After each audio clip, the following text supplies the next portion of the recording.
Tired of getting in front of you guys and having to talk about what we didn't do right to win a game. It's extremely frustrating.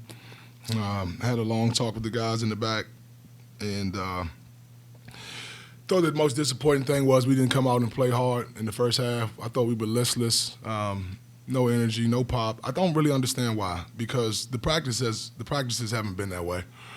In practice, guys are seemingly excited, spirited, competitive, trash talking, competing, and we didn't bring that to the table in the first half, and I really don't know why. We have to be much better in that area. Obviously, we showed that we can compete in the second half, but I'm tired of talking about that, so I'm not going to talk about that anymore. We got to put a whole game together.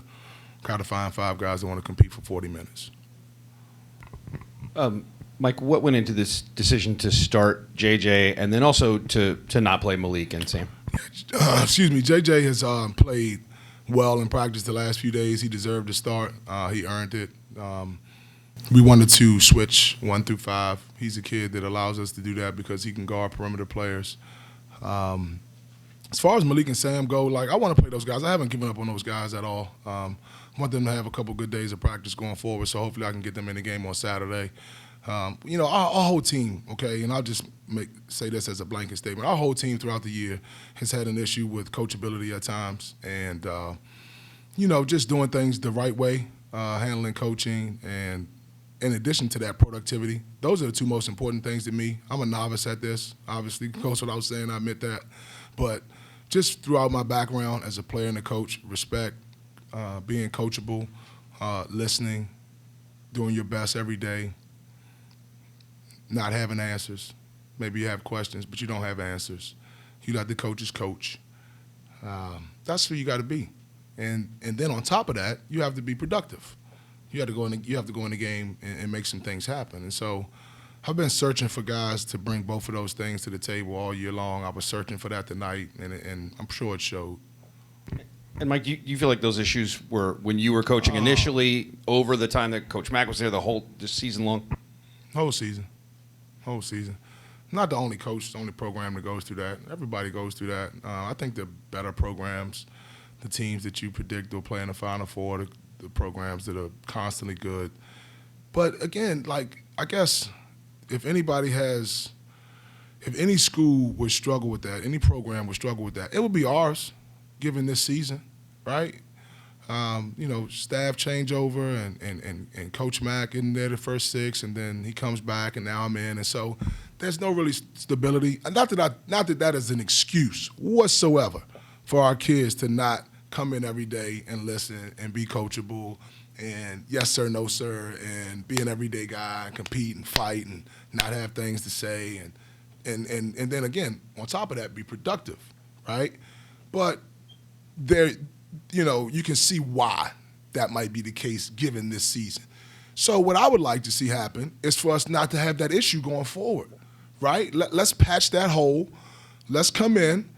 I know I'm not the permanent head coach. I'm certainly not a Jay Wright or some of these established head coaches that have a culture and have been there for 20-plus years. But let's come in and let's be about the right things every day, and let's see what happens. Mike, tonight, the previous game against Notre Dame, and in that Duke game, you guys either been tied or up, but then in the final segment, few minutes, things kind of unravel towards the end. Why do you think it is that when it gets towards the final segment with the game on the line, that the execution starts to falter a little bit? Is it that coachability that you're talking about? No, I don't think that's coachability in those moments. I think that I have to do a better job of trying to get our guys in action that gives us an advantage. I also think that in the last couple of games, we were expecting a coverage and we didn't get it, and teammates switch a ball screen, for instance, and when Miami's guards, for instance, right? When we had a bigger guy on their guards, they were able oftentimes to get in the lane and create a play. The situation down the stretch a couple times, that wasn't necessarily the case for us. We have to get more guys being able to, when they get a switch, take advantage of that switch and exploit that big guy that's on the ball and create a better shot and a better opportunity. But I'm going to take some responsibility for that as well. I haven't been in enough of those moments to give those guys the right answer, but sometimes the right answer is just like, hey, you got to make a play. You got to make a play. You have to exploit a mismatch. So, that's twofold.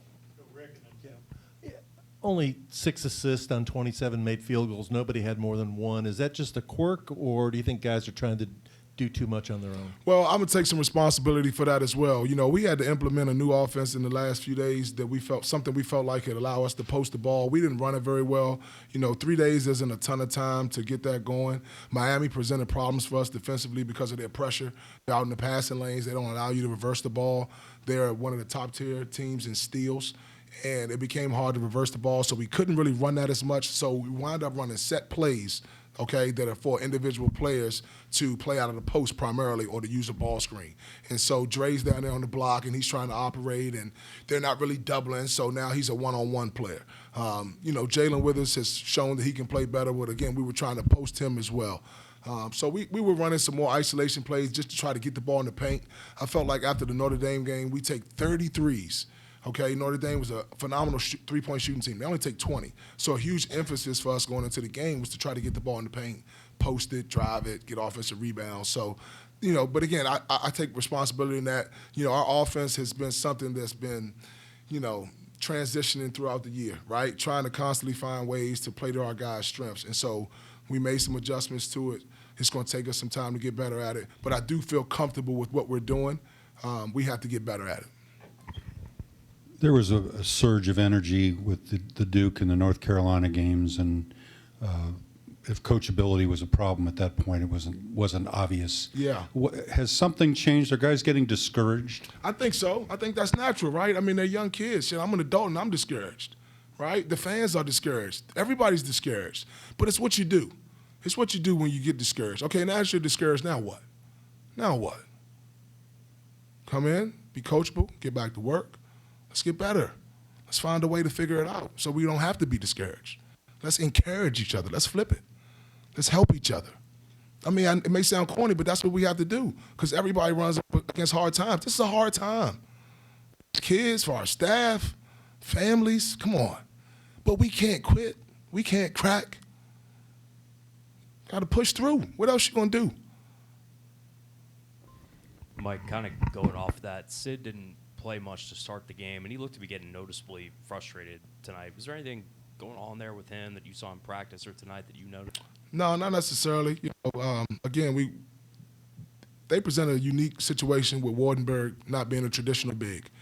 If that was Carolina and Baycott, Sid would have played a lot more. It was hard to play our bigger guys against Wardenberg in the way that they play on offense. That being said, I thought Sid and Rose did some really good things while they were out there. They did some things that weren't so good, and we have to get back. We got to watch the tape and figure out where they went wrong, and we got to fix it, and we got to be better. El makes a lot of things happen on offense, but he dribbles an awful lot.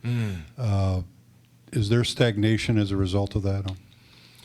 Yeah, again, I think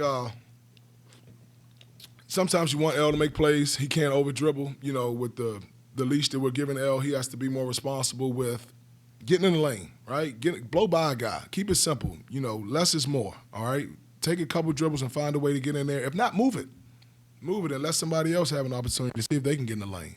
But you're right. The ball's sticking a little too much on offense. Again, it's the product of good defense and switches, and we have to be able to attack those switches the right way. So that's not all on El. That's us as a staff as well in terms of trying to give him a better idea of how we want to go about attacking those switches and different coverages. Mike, I guess you'll have a better answer tomorrow, but do you feel like the message was received by the guys on what you're looking for as you're kind of through this home stretch right now? Yeah, we'll find out. We'll find out. You know, time will tell. Tomorrow it'll be tough to do a lot. You know, it'll be more of a mental day. Guys got to get used to our offense more.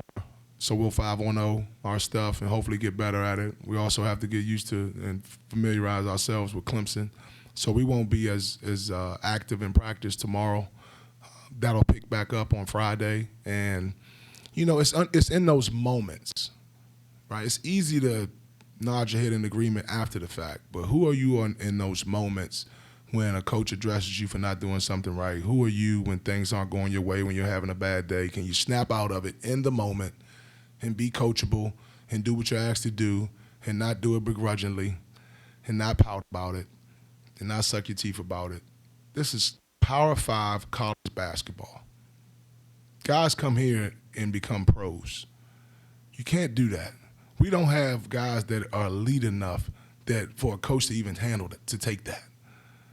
We don't. And even an elite player like high character elite players, they're coachable. They're extensions of the coaching staff. We just need more of that. Guys are capable of doing it. I'm not trying to paint the picture that these guys are, bad people, but they're young. To your point, Tim, they're discouraged, and it affects their behavior and their coachability. And it can't, even though it's a hard time. We still have to adhere to what the coaches are trying to instruct you on, and we have to be able to accept it, grow, and get better. Mike, Dre said that he didn't think there's bad energy in the locker room. And given all this stuff and given that you have had to sit guys and not play them and playing time's been affected and all that stuff, do you agree with him about the energy in the locker room? And if so, how do you keep that? Yeah, I think that at the end of the day, guys still want to win. Again, I don't think that was necessarily the case in the first half given our effort. It did not look like it. And I told those guys that. I was disappointed in the fight, the way we came out, right? We just didn't come out like swinging the way that we had talked about. And but nonetheless, again, the reason it's frustrating is because we've done that in practice. When we go red, white, and we compete, guys are like going at each other. Sometimes I feel like we go at each other harder than we do our opponent, which I really don't understand. I do not understand that. So, no, the energy's good. We have to bring it to the game floor. Mike, are you concerned at all that maybe the overall frustration and discouragement, like you said, could reach a boiling point or a point of no return, so to speak? No. It's a fair question, but, we got to move on.